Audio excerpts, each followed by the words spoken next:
Olá, pessoal. Tudo bom? Meu nome é Nailto Mendes e hoje o vídeo vai ser um pouco diferente. Temos uma entrevista com o Sérgio Ortega, que trabalha no mercado imobiliário aqui, real estate investor nos Estados Unidos há mais de 20 anos. Muita experiência para compartilhar, tem mais de 40 imóveis alugados e hoje a gente vai conversar um pouco com ele para entender como é que funciona, o ponto de vista dele e o que é que ele pode compartilhar com a gente hoje. Então vamos ver o que é que ele tem a dizer e compartilhar um pouco desse sucesso dele aqui dos Estados Unidos. Ok, Sergio. So, thank you, man. I'm glad to Thank be you. here. Thank you. Yeah, Glad to be here. Appreciate that. to share some talk with all the Brazilians friends that subscribe to the channel. Absolutely. So, Sergio, how you start in the real estate market and what attract you to do business in this area? Honestly, so prior to me being in real estate, I was a registered nurse for 20 years. I did a lot of traveling, and I wanted to do my own fix and flip. Mm-hmm. Many years ago, when I was even a teenager and maybe a young adult, I saw a infomercial with Carlton Sheets, and he was very popular with a lot of creative financing, cash, and stuff like that in real estate. So that kind of intrigued me. I looked at some of his courses, and that's kind of how I got started. This is probably more than 25 years ago, with a flip that I did in Pine Hills, where this was in Orlando. Where I went ahead and had some private capital from some family members, used obviously my own capital to fund the deal, to do all the renovations, and it didn't go so well. You know, I didn't follow certain things, and I didn't make as much money as I thought I was going to. As a matter of fact, that property was not in the best area, and it had gotten broken into. So a lot of issues, doors were missing, the appliances were missing, and I ended up having to resell it for a very big discount, and didn't make as much money as I thought. However, it still intrigued me because there's so many aspects and ways to make money in real estate that I kept moving forward. So to me, it's not a failure, it's a lesson. So that's what kind of got me started into the real estate, because I know that with real estate, there's a lot bigger projects that you could do, bigger money, keeping rentals, stuff like that. So And Sergio, what was your biggest challenge you faced so far on when you start on real estate, like the biggest challenge? I think the biggest challenge is just, it's not really so much of a challenge, but it's getting yourself out of the way of doubt. I think that's the biggest challenge is, can you tackle the goal? Can you finish the project? Are you going to lose money? I think that plays a big part in a lot of, whether you're a business owner or not, is just getting started and overanalyzing. Stop overanalyzing, learn, and then just just move forward and actually execute the plan. Another thing, Sergio, is those YouTubers who say, "Oh, it's very easy, real estate, fix and flip, get $10,000 in the first week or 2 weeks." What kind of advice can you give? So, can it be easy? Yes, but you have to know what you're doing. You have, in my opinion, if you could get a mentor, great, that has already been there, so you're not making the mistakes initially.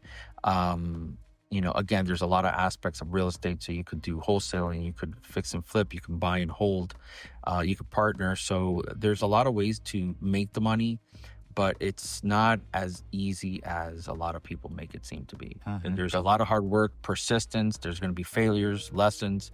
You just have to be able to navigate, pivot, and execute the plan. That's nice. Yeah, because a lot of people think that it's very easy to make 5, 10K just like that. Right. Yeah, it's not that easy. And another thing, Sergio, you work in all different areas, like fix and flip or rent to own. What do you think is the best strategy for those who are just starting? I think the best strategy, in my opinion, just to get started, because this is kind of how, even though I did a flip, I also did some wholesaling. So I think wholesaling is a great way to start. You don't need a ton of money. You could start putting out some signs of we buy houses, getting some calls, and then making offers. And then if you don't have the capital, or you're not familiar with maybe doing the disposition side of wholesaling, which is selling the deal, my suggestion is you could partner with somebody that's already doing the wholesale, maybe has the buyers. And wholesaling, basically, all you're doing is you're assigning your interest in the contract to another investor that might want to do the project where you don't have the money, but your profit is basically you're going to sell it to them for a little bit higher than the price that you have it with the current owner. And it is doable to do wholesale from, let's say, from Brazil. Like the guys in Brazil, they find a property and do the virtual wholesale from Brazil. They don't need to be. No, you definitely don't need to be here in the States. I mean, for example, I have a few partners and they're out of the country and they do wholesale all day long. So you definitely don't need to be in the States to actually do wholesale. And you could definitely partner with people that are in the States if you don't have a strong buyer side or a disposition side of things. And for those newbies that are just starting, what do you think is that a common mistake they do? I think the common mistake is not educating yourself and not executing the plan, overthinking and actually not starting. I think that's the biggest mistake a lot of people make. So I always tell people, if you get a mentor that could help you through the process by learning and then doing, and then eventually you could do it on your own, I think that's a huge help. Okay. And how many properties do you have right now, Sergio? Currently, right now, we have 38. We're trying another one this month. And then we're looking at a 10-plex in Pittsburgh. Nice.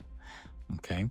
And Sergio, managing all those properties, how do you manage those properties? To by yourself, or you have another company that do it for you? So the properties that are more than typically 100 miles away from me, I have property managers. And the ones that are closer to me, I'm in Brevard County, but even the ones that are in Orange County, Volusia County, those are still around 40 miles or so. I manage those myself.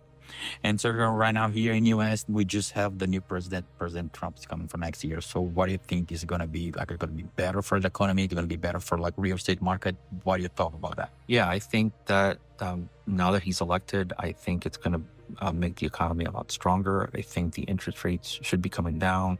I see a lot more buyers now coming into the market, purchasing, whether it's buy and hold or fix and flips, and also the retail buyers as well. And what is your goal for like a real estate? Just say, like, when I have these many of properties are going to be covered, what is your goal then? Honestly, my goal, I'm pretty frugal. So my goal is right at 100 properties owned. But of course, I guaranteed I won't stop there. I'll keep on going. So, cause I'm almost 50, but I still have a long way to go. So, and then after that, is to help others and mentor others to kind of do the same thing. Okay. All right. So thank you very much for the interview today. Of course. I really appreciate that. Of course. No problem. Thank you. Appreciate it.